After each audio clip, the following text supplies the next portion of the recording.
Welcome to the Cheating Secrets channel. Carrie and I got married 6 years ago.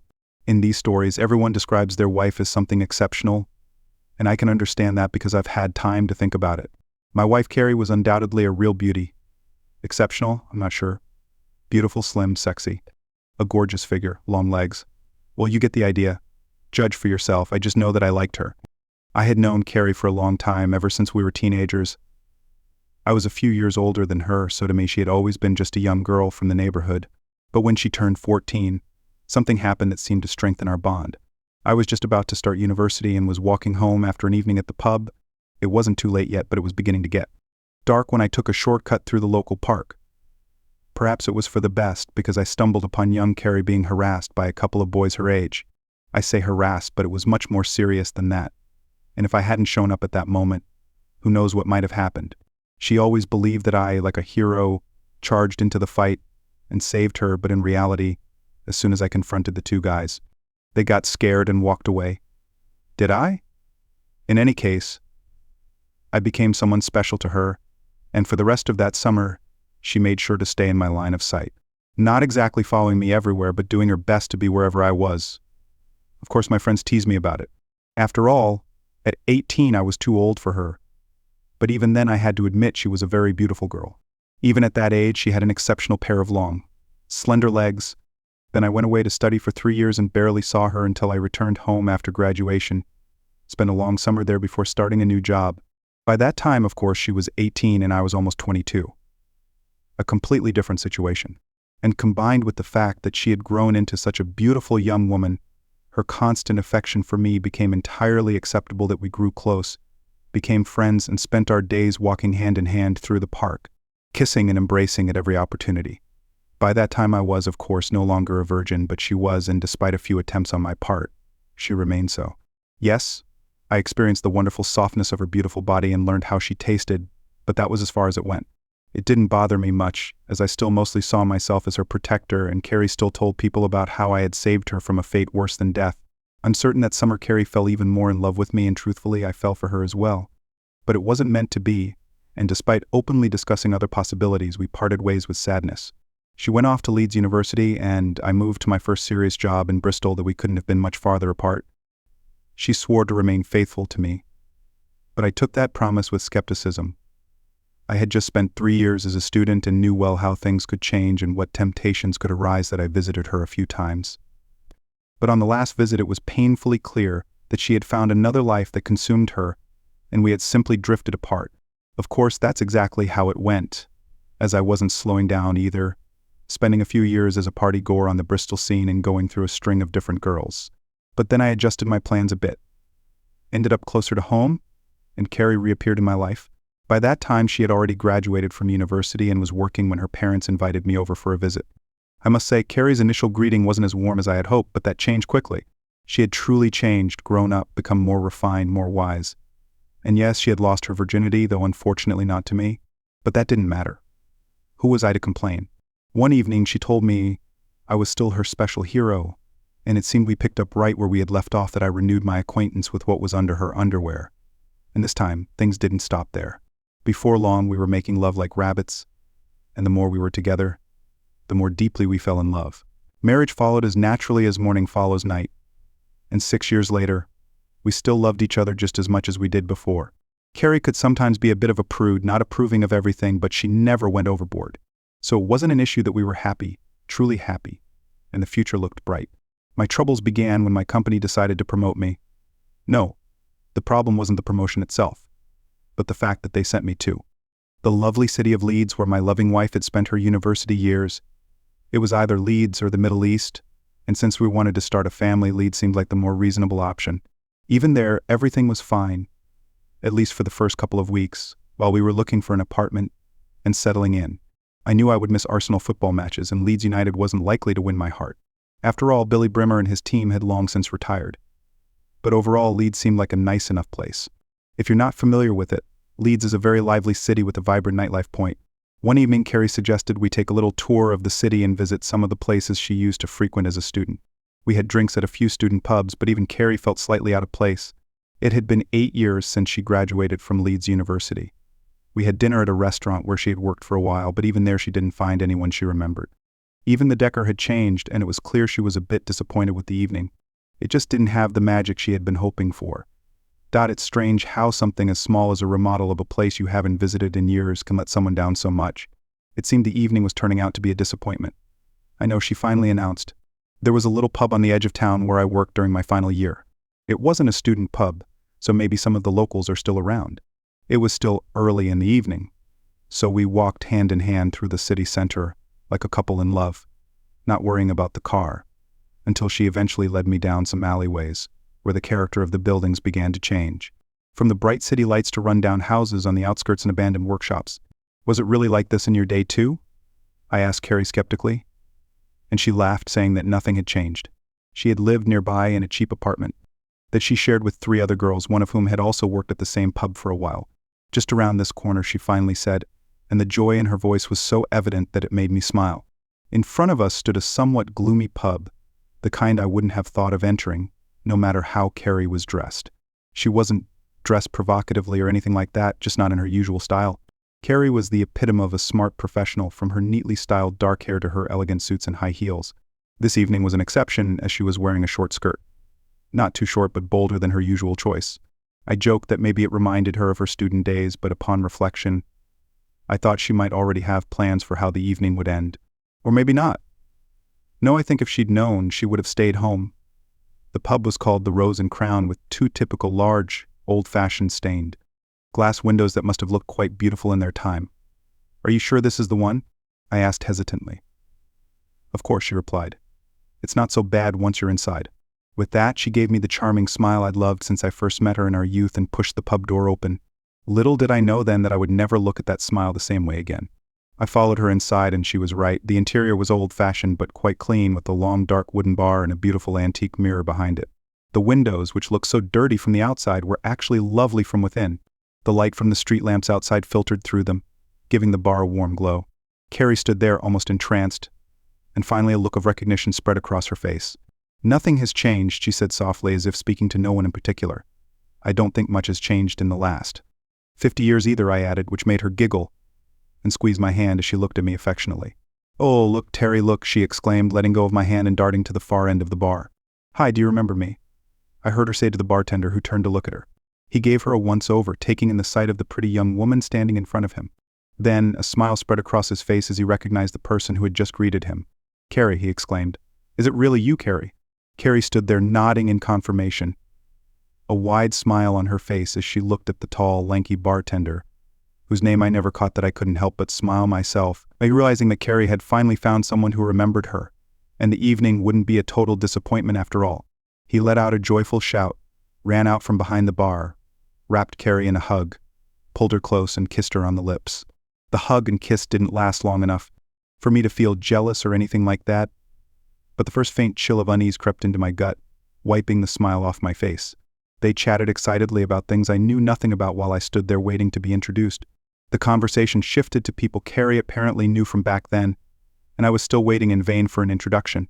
Then another guy walked into the pub and the bartender called out to him, telling him to come over and see who had shown up. He walked right past me and shouted Carrie. As soon as he spotted her once again, I had to endure watching my wife being hugged and kissed by a man I'd never seen before. And once again, I waited in vain to be introduced. Carl will be here any minute, Carrie, the second guy said, and to my astonishment, she blushed. I think this is going to get to you, he added, noticing her reaction. Really, Carrie replied. Carl still comes here. Is he really going to be here soon? Who the hell is Carl? Carrie had never mentioned Carl before.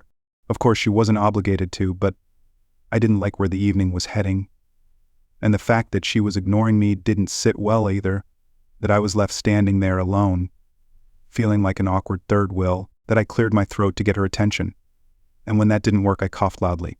The bartender glanced at me, but Carrie continued to ignore me, engrossed in her conversation with the other man. Sorry, mate, the bartender addressed me. I'll be with you in a minute. What was I supposed to do? I could have walked over and grabbed her hand or something, but she was so clearly caught up in reconnecting with her old friends that I decided to wait it out. I stepped up to the bar just behind them and leaned on the counter. Yes, mate, the bartender finally said, turning his attention from my wife. What'll it be? A pint of your best beer. Please, I said. And whatever the lady wants. The smile dropped from the bartender's face when I said that "I don't think this little lady takes drinks from just anyone, mister," he growled, apparently having no clue that I was her husband or that she had even come in with me. "I think she'll have a drink with me," I replied, starting to lose my temper. "Listen, mate," the bartender began. "You can't just walk in here and—" But he didn't get to finish. As Carrie turned around, raised voices had finally caught her attention and cut him off. "It's fine. He's with me," she said casually to the other two, not even bothering to look at me. The bartender fell silent, but still frowned as he poured my beer. "That'll be 2 elbs. 20, he said, sliding the glass across the counter to me and the lady's drink. I asked on the house. He informed me gruffly, then quickly turned to ask what she wanted and poured it without so much as glancing in my direction that I stood there, sipping my pint and wondering what the hell was going on. My wife was still engrossed in her conversation with the other two, laughing and giggling as they exchanged old stories and updated her on what had happened since she left. I noticed the name Carl came up several times, and each time a nervous smile flickered across Carrie's face. She continued to completely ignore me, and I was growing increasingly upset about her strange behavior. I was just about to step between them to get my wife's attention when the pub door burst open and 2 massive guys walked in, one white, the other Jamaican. "Hey, Carl," the bartender shouted as soon as he saw them. "Look who showed up." So that was the mysterious Carl, a big guy and stern-looking too. Carl froze in his tracks when he saw Carrie, and a wide grin spread across his face. "Well, I'll be damned, Carrie," he shouted. "Where did you come from?" Without saying another word, he brushed past me, and as the others stepped aside to let him through, he grabbed her and hugged her. Carrie responded to his kiss with just as much enthusiasm as he kissed her. This time, in my opinion, it went on far too long, and the way everyone stood there beaming at the two of them, pressed tightly together, didn't help either. Then his left hand slid down her back and cupped her buttock. That was it for me. I stepped forward to put a stop to it, deciding that if Carrie was going to act like this and not even introduce me to her friends, it was time for us to leave. That I had only managed one step when I was suddenly stopped by a large, strong hand gripping my shoulder tightly. "If I were you, I wouldn't do that," came a deep voice behind me, and I realized that the Jamaican guy had anticipated my move and stepped forward to prevent it. "Take your hand off me," I snapped, unsuccessfully trying to shrug him off. At that moment, all 4 men turned toward me, surrounding me and preparing for trouble. "Leave him alone," Carrie said to them before anything could happen. "He bought me for the night. He's fine. He won't cause any problems." And all of this without a single glance in my direction or any form of acknowledgement. Her head turned slightly toward me for a moment, but our eyes never met. That I bought her. No mention of the fact that I'd known her since childhood or that I was, for God's sake, her husband. "Don't move, man," the big Jamaican guy said, his tone carrying an unmistakable threat. He let go of my shoulder but stepped in front of me, his massive body creating a barrier between me and the group surrounding Carrie. I couldn't believe what was happening. An icy knot formed in my stomach. 20 minutes ago, I had been walking hand in hand with my loving wife through the center of Leeds, practically bouncing with joy, as in love as any devoted couple could be. And in just 20 short minutes I had been pushed aside, cut off from my wife by her so-called friends. They moved to one of the tables as the pub grew more crowded. I noticed several attractive, though rather disreputable-looking women enter and exchange words with Carl or one of his friends before either leaving again or taking their place at the bar. That I wasn't naive enough not to realize what kind of women they were, or more accurately, how they earned their living. For God's sake, my relatively prim and proper young wife was being very friendly with a pimp. That's right. Carl was definitely a damn pimp. Surely she wasn't so clueless as to not understand what was happening around her. Enough. Whether she liked it or not, Carrie and I were leaving Carrie. I called out loudly enough that she couldn't pretend not to hear me. "It's time to go, Carrie. Let's go, we're leaving now." She looked at me, and the smile vanished from her face, replaced by an expression of concern. She didn't even say no. She didn't say anything at all. Carrie simply shook her head, turned back to her friends, and the smile returned. Moments later, she was giggling like a schoolgirl, seemingly forgetting I was even there. "Stay calm or back off," a deep voice warned from beside me. "I won't warn you again." "Listen," I began to protest. But he placed his massive hand on my chest and firmly pushed me away from the group at the table, back toward the bar. "The lady doesn't seem to want to know you, Paul," he informed me. "Stay here and wait for her if you want, or go home. Go find yourself another companion for the night. Better yet, talk to one of our girls." Before I could say anything, he gestured to one of the women, and she immediately responded, hurrying over on her high heels to stand beside me. "This is Sally," he said to me. "It'll cost you, but she'll take care of you tonight. Just go with her and forget about that little lady. She and Carl have a lot of catching up to do." Sorry if your date didn't go as planned, but that's life. He stepped away and returned to the table, leaving me speechless with rage. Don't push your luck, handsome, advised Sally. You're better off not messing with those two. Just let her go. Sure, she's cute, but you're better off finding another girl file for the night. I stared at her in disbelief. What the hell are you talking about? She's my wife, I hissed at her. Holy shit, Sally exclaimed, her face darkening. Oh, damn, that's bad, really bad. I moved toward the table again, but this time Sally stepped in front of me. Stop right there, handsome, she said. You don't want to do. This. And what the hell am I supposed to do? I asked in frustration. Let me go and talk to her for you, she offered. You're not joking with me, right? She's really your wife. One look at my face was enough to convince her. Raising her hand to signal that I shouldn't follow, she slowly made her way over to the table where Carrie and the others were sitting that I watched as she leaned down and whispered something in Carrie's ear. For the first time since entering the pub, Carrie lifted her head and her eyes met mine. When she looked at me, there was a flicker of surprise in her gaze, as though she'd only just remembered I was there. She glanced away awkwardly, then whispered something back to Sally. She said she'll come to you in a minute. Sally informed me when she returned. In a minute. A minute, for God's sake. I barked. I want her here right now. Don't push your luck, mister, was all she said in response before heading off to try her luck with another customer at the far end of the bar that I stood there, fuming, unable to take my eyes off Carrie for even a second. It was impossible not to notice Carl's hand sliding across her shoulders, his fingertips casually brushing against one of her breasts. At least she glanced at me a few times, offering a faint smile that I began counting the minutes, wondering how long it would be before I lost my temper completely. But after 5 minutes, she stood up and excused herself, though she didn't come to me right away. Instead, Carrie headed toward the restrooms and disappeared behind the door. I didn't know if she wanted me to follow her, or not that I didn't know what the hell to do, but before I could make a decision, she reappeared, glanced briefly at Carl's group, and then started walking toward me. What the hell kind of game are you playing, Carrie? I asked angrily. We're leaving. Now. I reached out to grab her hand, but she pushed me away and stepped back. I don't make a scene, Terry, she snapped at me. You can leave if you want, but I'm staying here for a while. What? You heard me, Terry said firmly. I'm staying here for a bit to catch up with my old friends. You can leave and come back for me later, or you can stay here and wait. I stared at her, unable to believe my ears. The woman who had told me multiple times that day how much she loved me was now telling me to back off. It would be better if you just went home, Terry, she continued when I didn't respond. I'll take a taxi back. We'll talk about it later. I'm not leaving you here, Carrie, I exclaimed, my voice breaking as I fought back tears. Then just stay and watch. Terry, if that's what you want, she replied calmly. You might not like what you see, but for your own good, don't interfere. I tried once more to persuade her to leave with me, but she refused to listen. Terry, you should just go, she suggested. I'll see you later. Don't worry, sweetheart. Everything will be fine. I love you and I'll make it up to you, I promise. Just give me this evening and everything will go back to the way it was. Carrie tried to step away, but I grabbed her arm and pulled her back, stunned by her outrageous behavior.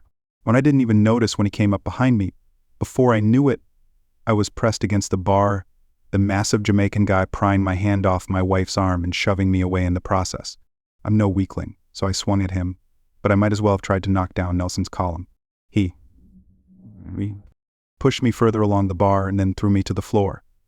I warned you, you stupid little bastard, he reminded me, a nasty grin on his face. Then, as if I were nothing more than a rag doll, he picked me up and shoved me toward the door. Don't hurt him, Ted, Carrie shouted. He won't do any harm.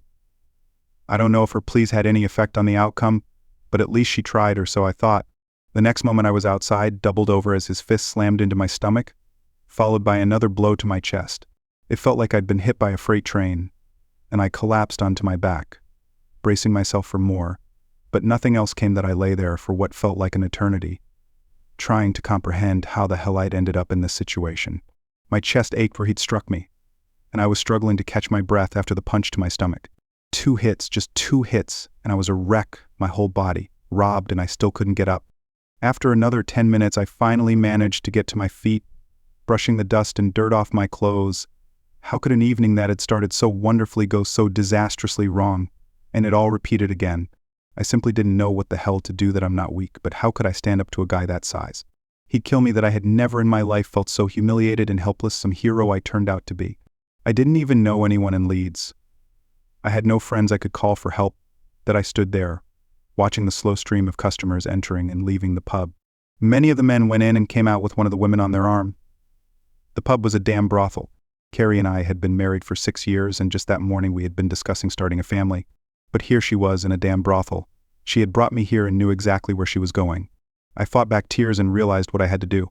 I couldn't just leave her there. I didn't know what would happen to us after this, but I couldn't walk away and abandon her. If she refused to come home with me this time, it might very well mean the end of our wonderful, perfect marriage that I think more than an hour passed before I managed to pull myself together and head back into the pile. I had no idea what to expect, that I certainly didn't expect what I walked into that. I think you could describe it as an impromptu lesbian strip show or something like that. Carrie was standing in the middle of the pub in nothing but her panties, her beautiful, full breasts exposed for everyone to see, and everyone was seeing them as I stood there, too shocked to move. Another girl, wearing neither a bra nor panties, reached forward and started pulling my wife's panties down. They were surrounded by a large group of men who grinned and laughed as Carrie's panties slowly slid down her legs. No, I couldn't take it that I lunged forward, pushing my way through the crowd of other men, and grabbed Carrie, who looked at me in frightened surprise. "Oh no, Terry, for God's sake," was all she managed to say. But things didn't go any better for me this time, and I blacked out after someone hit me hard across the face. The last thing I remember is Carl holding my wife in his arms, her panties still halfway down her legs, while his hands grasped her bare breasts. I think she had a look of terror on her face as she watched me being dragged out of the pub the second time. They were much rougher with me, and it was several hours before I fully regained consciousness in the middle of a parking lot near the pub. Everything hurt, but I think they were professionals. Though I was in pain, nothing seemed broken. It took me an hour to find my way back to our car, and another hour before I was able to start it and drive back to our new rented apartment that I fell asleep on the couch, not knowing. And by that point, no longer caring what time Carrie would come home. The next morning I woke up feeling worse than death. I stood under a hot shower for a long time until I felt like my body was mine again. I got dressed slowly, trying not to think about the previous evening, but I just couldn't stop that I didn't know which hurt more. The pain in my body or the pain in my soul. Was my marriage over? I had no idea, but it seemed entirely possible. For the life of me, I couldn't make sense of what had happened. How could my loving wife, Carrie, do something like this? I had known her for all these years, but clearly not as well as I thought. 11 in the morning. And where the hell was she? Damn it, I wasn't about to go back there to look for her. Another hour passed and still no word. That I paced the room, not knowing what to do, like hell I was going to go after her. And then the phone rang. The phone line had only been connected the day before, and unless it was the double-glazing salesman we'd called, the only person besides me who had this number was my dear damn wife. "Hello," I said as I picked up the phone. "Hi, sweetheart," she replied softly. "Are you okay? And what do you think she'd do? You think here, oh, Terry, I'm so sorry about last night. I should have known better than to go back to that damn pub." "Where are you right now?" I demanded. "Still at the pub." "I'm ready to leave now, Terry. Do you want to come pick me up? Or should I call a taxi?" I ignored her question. "So who did you sleep with last night, my dear wife?" I asked sarcastically. She didn't answer, and she didn't need to, did she? Or was it the whole pub, Carrie? Is that it? "No," Carrie quickly protested. "Terry, don't be stupid. It was just one guy." She didn't finish her sentence. Suddenly realizing what she had been about to say, for several moments we were both silent, though I could hear her quietly sobbing on the other end of the line. "Please, Terry, please try to understand why I did what I did. Please let me come home, and let's make things like they used to be. I can explain everything if you'll just let me. Please give me a chance." I desperately wanted to tell her to get lost, but somehow this needed to be dealt with. "Get home on your own," I told her. "Or ask one of your lovers to drive you back." "Oh, thank you, Terry," Carrie rasped. "I'll be back in half an hour at most. Everything will be fine, you'll see. Everything will be fine." I hung up before she could say anything else. Damn it, to hell with her. I loved her and hated her at the same time. What the hell was I going to say to her when she got back? Would I tell her to pack her things, or would I embrace her? As it turned out, I didn't have to make that decision. Half an hour passed, then an hour, day turned into evening, and my unfaithful wife was still nowhere to be seen. That by 8, it was clear she wasn't coming home. At least not that night, and for me that meant maybe not any night in the future either. With each passing hour I grew angrier and angrier. Not the kind of anger that screams and shouts, but a cold, calculated fury that consumed me. I loaded a few things into the car and drove back to the city center very carefully, hoping I could find the pub Carrie had taken me to the night before. After some wandering, I eventually recognized the large factory, and just down the road, there it was, the Rose and Crown pub. Parking the car just around the corner, I got out and headed toward the bar. Outwardly, I looked confident, but inside my heart was pounding like a drum. I'll admit, I was nervous, even physically afraid, after what they'd done to me the previous night, that I hesitated at the entrance, unsure of what to expect. I wasn't even certain Carrie would still be there that I pushed the door open and stepped inside. Everything looked almost the same. The place was full of rough-looking men and even rougher-looking women. I recognized a few faces, and some of them seemed surprised to see me. If they weren't sure it was me, the black eye and the bruises on my face left no doubt. "You didn't get enough last time, huh, man?" the bartender said when he noticed me. "Where's my wife?" asshole. He demanded that at least he had the decency to feign surprise. "Your wife?" he asked with a puzzled expression. "Carrie, your wife?" I nodded firmly. "Damn," he muttered. "She told us you just hired her for the night." The bartender looked at me with a hint of sympathy, likely recalling what had happened the previous evening, and possibly even more since I'd been thrown out, that he knew trouble was brewing. He didn't know what kind, but he knew it was coming. He tilted his head, gesturing toward the far corner. When I turned, there she was, Carrie, sitting on Carl's lap. Neither of them noticed me enter, and I managed to approach them before they realized I was there. Carrie gasped in surprise and clumsily tried to pull her blouse over her bare chest. She needn't have bothered. Everyone had already seen it before. Carl just grinned at me with the smug smile of someone who knows they've won. "It's been a long half hour, Carrie," I said to her. "Something hold you up?" Carrie didn't answer, just stared at me in shock. "Get lost, weakling," Carl spat. "I'll send her home when I'm ready and satisfied." Well, at least he knew she was my wife. "Please, Terry," Carrie whispered, finally finding her voice. "I promise I'll come home later. I swear I'll come back and everything will be just fine." Carl laughed and tweaked her left breast teasingly. "More to provoke me than her. You'll leave when I say so." He sneered, keeping his eyes locked on mine to gauge my reaction. "Last chance, Carrie," I said to her, ignoring his mocking grin. "Now or never. I've thought about this moment a lot since then, and I believe that if she had come with me, if she had chosen me over, well, I might have tried to make things work. Maybe we could have moved past everything that had happened so far that I wasn't sure. But maybe." She looked at me with a pitiful expression, indecision written all over her face. Her eyes, her beautiful brown eyes, said it all. She knew how deeply she had hurt me, but instead of doing what she knew she should, she was calculating. She was weighing just how much more she could get away with, how far she could push me before I would come crawling back for more. "Please, Terry, be reasonable," Carrie finally whispered. And I knew then that she had failed me again, and it was over between us for good.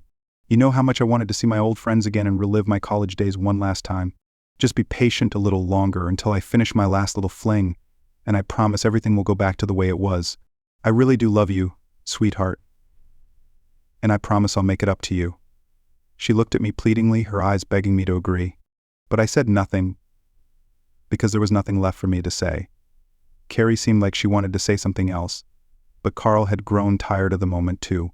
He pinched her nipple even harder, the one he'd been toying with, and her words turned into a gasp. That was it. I had all the information I needed. My wife still intended to come home, but I'd have to wait until tomorrow, or maybe the day after, or even later. Perfect.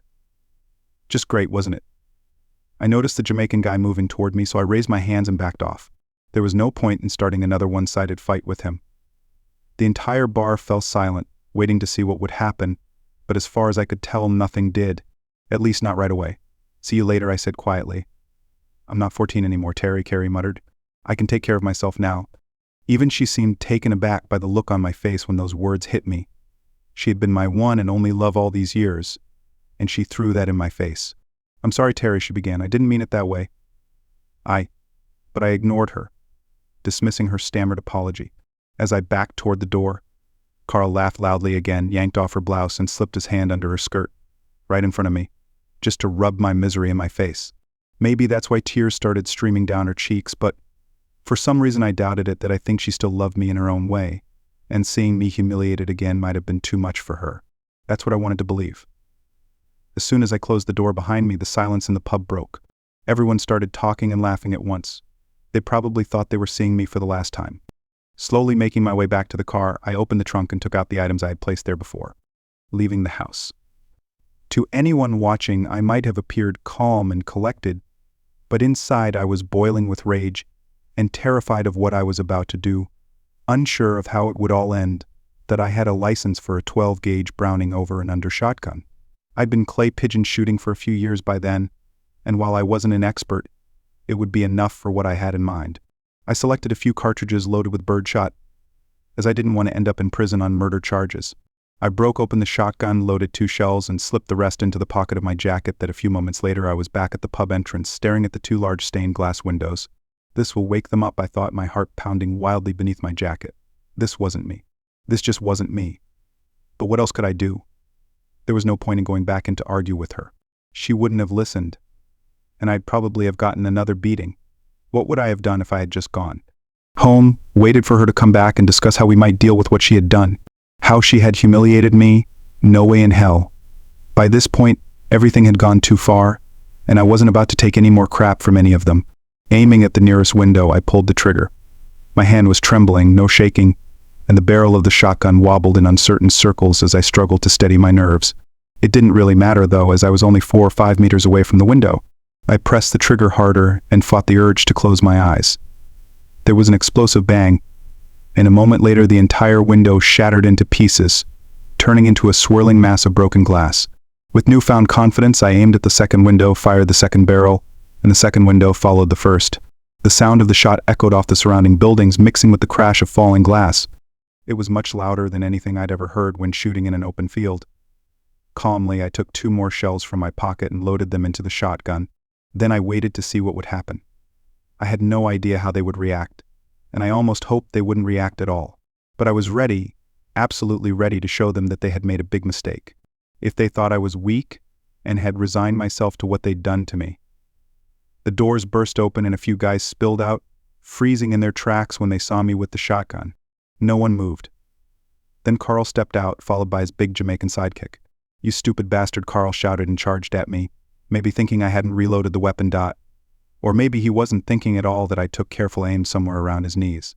As I didn't want to risk actually killing him and pulled the trigger, I was calm as a snake, even noticing that my hands had stopped trembling and that the barrel was perfectly aligned with where I was aiming. It felt as though time had slowed down, that I had all the time in the world, that I could clearly see the expression on his face change from fury to terror as he realized he had misjudged me. Or maybe, just maybe, I had that same smirk on my face that he'd worn only moments before. You know, the one you have when you realize you've truly gotten the better of someone.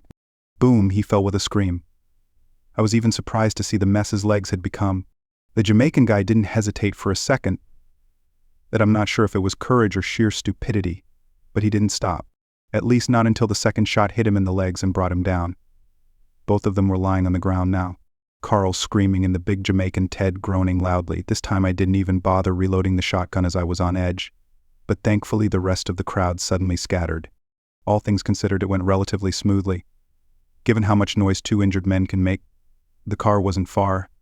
Though my legs were so shaky I was afraid I'd collapse. The shotgun went back into the trunk.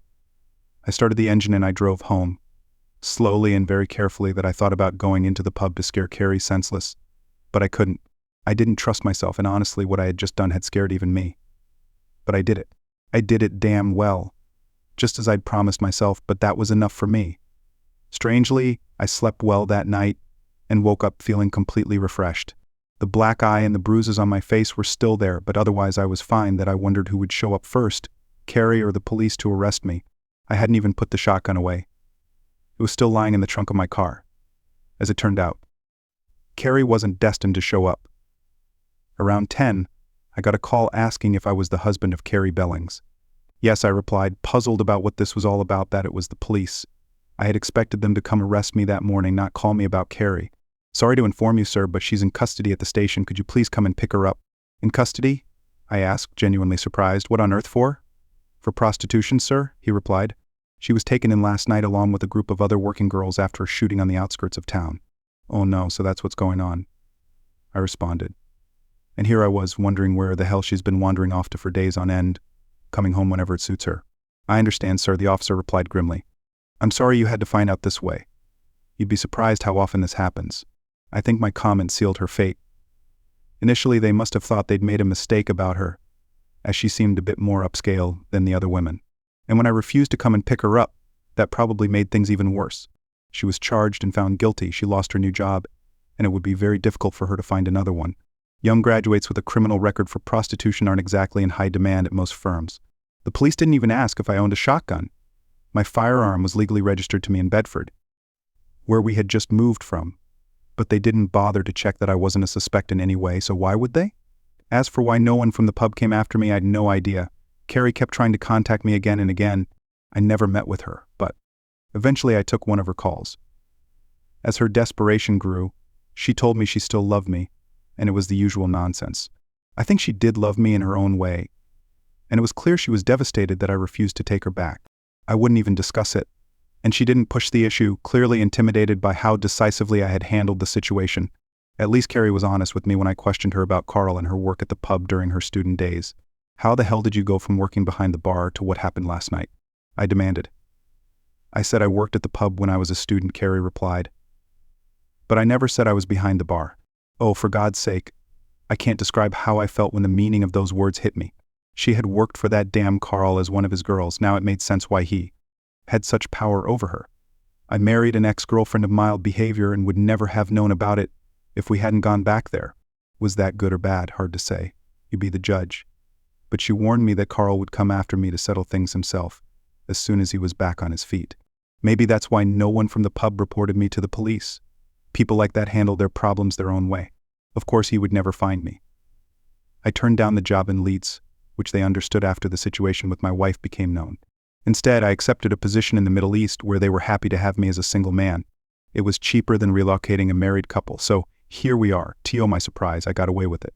I really did manage to avoid any punishment, and they chalked the whole thing up to a gang-related incident. I suppose you're wondering what happened to me after that. Fair enough. As you might have guessed, I gave up clay pigeon shooting and sold my shotgun. Instead, I took up golf. I excelled at it, eventually bringing my handicap down to 6 that I had dated many women. But only now did I realize just how good my wife Carrie had been in bed. Well, she was bound to be. After all, she had been a professional in every sense of the word. Then I met Angie, a charming American woman I encountered in Dubai. After that, life became wonderful, truly wonderful. I never asked where she had acquired her bedroom skills, but I really believed she was just a naturally talented amateur. At least, that's what I hoped, that we never got married. She didn't want to. And technically, I was still married. As I hadn't bothered to finalize my divorce, that I occasionally returned to the UK, but always avoided Leeds until one day I couldn't resist. On a June Thursday, I slowly drove past the Rose and Crown, hoping no one would recognize me. After so much time, the elegant stained glass windows had been replaced with modern double glazing. A shame, really. I had always liked those windows that I sat in the car for a while, and eventually, to my surprise, a man in a wheelchair appeared. He was big and sturdy, but heavier than I remembered Carl being. Then again, I had only seen him twice, and that was 4 or 5 years ago. The deciding factor was the man pushing the wheelchair, a tall black man with a pronounced limp. It could only have been Ted. A few women spilled out of the pub to see Carl, perhaps to report on their clients. It was certainly easier than carrying him up the 3 steep steps into the bar. They all looked the same as the last time I'd been there, except for one of them. One of them looked a little different. Beautiful, slim, sexy. Nice breasts, long legs. Well, yes, it could have been her, though she looked much, much older. She still had the short haircut and was still dressed elegantly. However, there was a worn-out look in her eyes, and the smile I had once loved was nowhere to be seen. She didn't look happy at all, but I didn't stick around to be sure. As she once said, she wasn't 14 anymore, and she could take care of herself. Funny how things turn out, isn't it? If only they hadn't changed the decor in that damn restaurant, she might be at home now with the children we'll never have. I'd have known nothing, and maybe we could have lived happily ever after. Thank you for listening until the end. See you in the next episode of Cheating Secrets. Take care of yourself and your loved ones. Goodbye.